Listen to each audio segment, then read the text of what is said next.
السلام علیکم دوستو، آج میں آپ کے لیے لے کے حاضر ہوئی ہوں ایک خوفناک کہانی، بھیانک خواب۔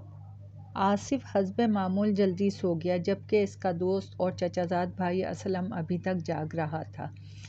باپ کے مرنے کے بعد اسلم اور اس کی امی اسلم کے چچا کے گھر رہنے لگے تھے۔ آصف اور وہ نہ صرف ہم عمر تھے بلکہ ہم جماعت بھی تھے۔ دونوں ایک ہی کمرے میں سوتے اور مطالعہ کرتے تھے۔ اسلم پڑھائی میں آصف کی نسبت قدرے کمزور تھا، اس لیے وہ رات کو دیر گئے تک پڑھتا رہتا تھا، جبکہ آصف 9 بجے ہی سو جایا کرتا تھا۔ باہر سردی عروجوں پہ تھی۔ دسمبر کی راتیں یوں بھی یک بستہ ہوتی ہیں، لیکن آج شام کو چلنے والی ہواؤں نے سردی میں بے پناہ اضافہ کر دیا تھا۔ اسلم اپنی چارپائی پہ لحاف میں دبکا پڑھ رہا تھا۔ 11 بجے کے قریب اسے نیند آنے لگی اور وہ کتاب میز پہ رکھ کر سو گیا۔ باہر گلیوں میں اور سڑکوں پہ خوفناک سناٹے اور ویرانی کا راج تھا۔ ہر طرف ہو کا عالم طاری تھا۔ اچانک ایک خوفناک چیخ سنائی دی اور سناٹے کا سینہ مجروح ہو گیا۔ اسلم ہڑبڑا کے اٹھ بیٹھا، کیونکہ یہ چیخ آصف کی تھی، جو اپنی چارپائی پہ بیٹھا وحشت زدہ نگاہوں سے کمرے کے در و دیوار کو گھور رہا تھا۔ اس کی خوف زدہ آنکھیں بے چینی سے ادھر بدھر دیکھ رہی تھیں اور سانس تیز چل رہا تھا۔ کیا بات ہے آصف، کیوں چیخے تھے؟ اسلم نے اس سے پوچھا۔ وہ مجھے مار دے گا، آصف اپنی سانسوں پہ قابو پاتا ہوا دہشت زدہ لہجے میں بولا۔ وہ آ رہا ہے، مجھے بچاؤ، یہ کہہ کے وہ بچوں کی طرح رونے لگا۔ اسلم اس کی بات سن کے بہت پریشان ہوا۔ شاید آصف نے کوئی بھیانک خواب دیکھا تھا۔ یار آصف، کیا ہو گیا ہے تمہیں؟ اسلم نے سٹپٹا کے کہا۔ تم محض ایک خواب سے ڈر رہے ہو؟ لیکن میں یہ خواب پچھلی 4 راتوں سے دیکھ رہا ہوں اسلم، آصف نے بھررائی ہوئی آواز میں کہا۔ اگر تم میری جگہ ہوتے تو تمہیں پتہ چلتا کہ میں سچ کہہ رہا ہوں یا جھوٹ۔ آصف اتنا کہہ کے اپنی پیشانی پہ آیا پسینہ صاف کرنے لگا۔ اسلم کو بھی حیرت ہوئی کہ اتنی یک بستہ سردی میں بھی آصف پسینے میں تر ہو رہا تھا۔ اچھا یار، اب باتیں چھوڑو اور سو جاؤ، اسلم نے لحاف منہ تک کھینچتے ہوئے کہا۔ صبح جلدی اٹھنا ہے۔ چل نمو بعد ہی کمرے میں اس کے خراٹے گونج رہے تھے، لیکن آصف جاگ رہا تھا۔ نیند اس کی آنکھوں سے کوسوں دور تھی۔ وہ ابھی تک خوفزدہ تھا اور ڈر کے مارے اس کا دل زور زور سے دھڑک رہا تھا۔ اس نے خواب ہی اتنا بھیانک دیکھا تھا، اس کا اثر ابھی تک اس کے حواس پر موجود تھا۔ اوہ، میں بھی کتنا احمق ہوں، اچانک وہ سوچنے لگا۔ خواہ میں فکر میں مبتلا ہو رہا ہوں۔ کیا محض خواب بھی کہیں حقیقت کا روپ دھار سکتے ہیں؟ اگر ایسا ہوتا تو لوگوں کو نہ جانے کیسے کیسے خواب دکھائی دیتے ہیں، لیکن وہ کبھی حقیقت نہیں بنتے۔ دل کو تسلی دے کے آصف لیٹ گیا اور سونے کی کوشش کرنے لگا۔ رات کے 2 بجے تھے۔ وہ ابھی جاگ رہا تھا کہ اچانک اسے ایک آواز سنائی دی۔ اسے یوں محسوس ہوا جیسے کسی نے اس کا نام لے کے آواز دی ہو۔ اس نے چہرے سے ذرا سا لحاف ہٹا کے دیکھا تو اسے حیرت کا شدید جھٹکا لگا۔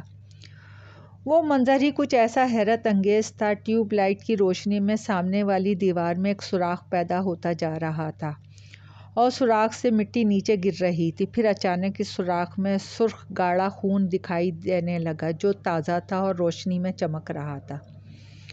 اس خون کو دیکھ کے آصف پہ بدحواسی طاری ہو گئی، کیونکہ پچھلے 4 دن سے اسے خواب میں یہی خون دکھائی دے رہا تھا۔ اس نے اپنی انگلی پر زور سے کاٹا، شاید وہ اس کا وہم ہو، لیکن اسے محسوس ہوا کہ وہ جو کچھ بھی دیکھ رہا ہے حقیقت ہے۔ خوف سے اس پر کپکپی طاری ہو گئی۔ اسی لمحے دیوار سے خون کا ایک چھینٹا تیزی سے اڑ کے اس کے اوپر آ کے گرا اور اسے محسوس ہوا کہ وہ اس کے پیٹ میں داخل ہو گیا ہے۔ تب اس کے حلق سے دہشت میں ڈوبی ہوئی ایک دلخراش سی چیخ خارج ہوئی اور وہ فرش پہ آ گرا۔ اس کی چیخ سن کے اسلم پھر ایک بار ہڑبڑا کر اٹھا اور بے اختیار آصف کی طرف دیکھنے لگا، جو فرش پہ تڑپ رہا تھا۔ اس کی حالت دیکھ کے اسلم بوکھلا گیا۔ کہیں آصف کو کسی زہریلے ناگ نے تو نہیں ڈس لیا تھا، جو وہ یوں بے آب ماہی کے مانند تڑپ رہا تھا۔ اسلم کو اٹھتا دیکھ کے آصف خوفزدہ انداز میں چیخنے لگا۔ اسلم، مجھے بچا لو، میں مر جاؤں گا، میں اندر سے جل رہا ہوں، ٹکڑے ٹکڑے ہو رہا ہوں۔ وہ خون کا چھینٹا میرے جسم کو کاٹ رہا ہے، توڑ رہا ہے۔ آصف شدید درد میں مبتلا تھا اور اپنا بدن فرش پہ رگڑ رہا تھا۔ اسلم پھٹی پھٹی آنکھوں سے اسے تڑپتے ہوئے دیکھ رہا تھا۔ مگر اس کی سمجھ میں کچھ نہیں آ رہا تھا وہ کیا کرے۔ آصف کی چیخیں بلند سے بلند تر ہوتی جا رہی تھیں اور اسلم اپنی جگہ ساخت و جامد بیٹھا اسے دیکھ رہا تھا۔ تقریباً 6-7 منٹ تک چیخنے چلانے کے بعد آصف کی دل خراش چیخیں آہستہ آہستہ مدھم پڑتی چلی گئیں اور وہ بے حس و حرکت دکھائی دینے لگا۔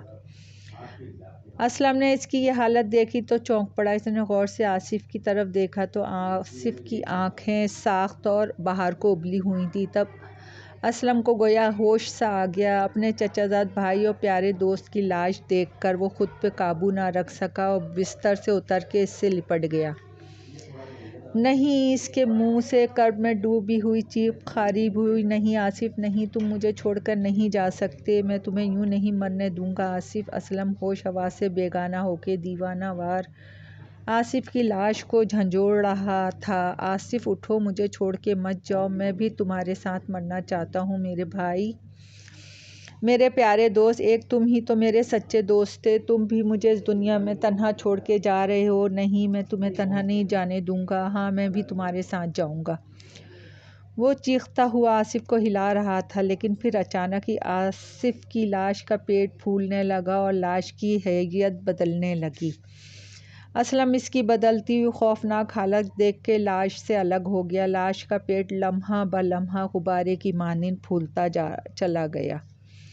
چند لمحوں بعد ایک خوفناک دھماکے سے آصف کی لاش کا پیٹ پھٹ گیا اور خون کا چھینٹا انتہائی سرعت سے اس کی طرف آیا تھا اسی طرح جاتا ہوا غائب ہو گیا۔ یہ دیکھ کے اسلم کی آنکھیں حیرت سے پھٹنے لگیں کہ آصف کے پھٹے ہوئے پیٹ سے ایک عجیب و غریب قسم کا سیالدار بدبودار مادہ نکل رہا تھا۔ اس مادے سے بدبو کے بھپکے اٹھ رہے تھے اور وہ لکیر کی شکل میں فرش پہ بہہ رہا تھا۔ اسلم پھٹی پھٹی آنکھوں سے آصف کی لاش کی طرف دیکھ رہا تھا۔ اس کے جسم میں ہڈی کا کوئی نام و نشان نہیں تھا۔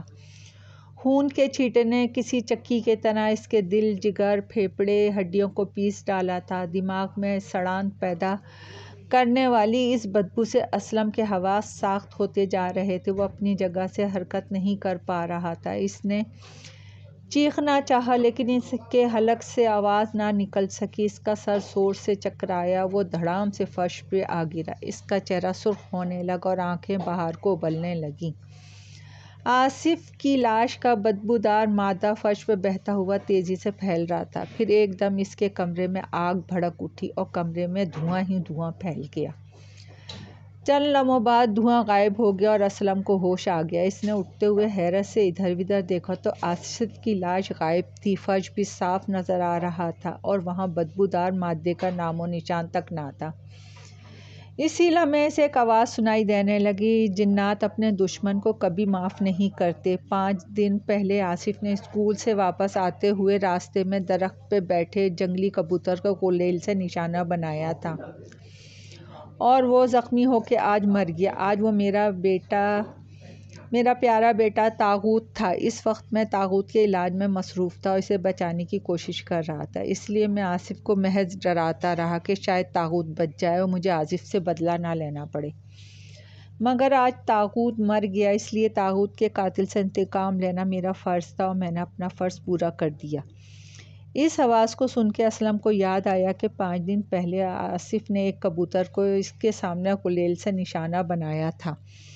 وہ کبوتر کی شکل میں جن تھا اور آج اس جن کے باپ نے آصف سے اپنے بیٹے کے موت کا اتنا انتہائی بھیانک انتقام لے لیا تھا۔ آصف کی لاش تک باقی نہ رہی تھی۔ دوستو، کہانی پسند آئی ہو تو لائک اور سبسکرائب کیجیے۔ آپ کی دعاؤں کی طلبگار۔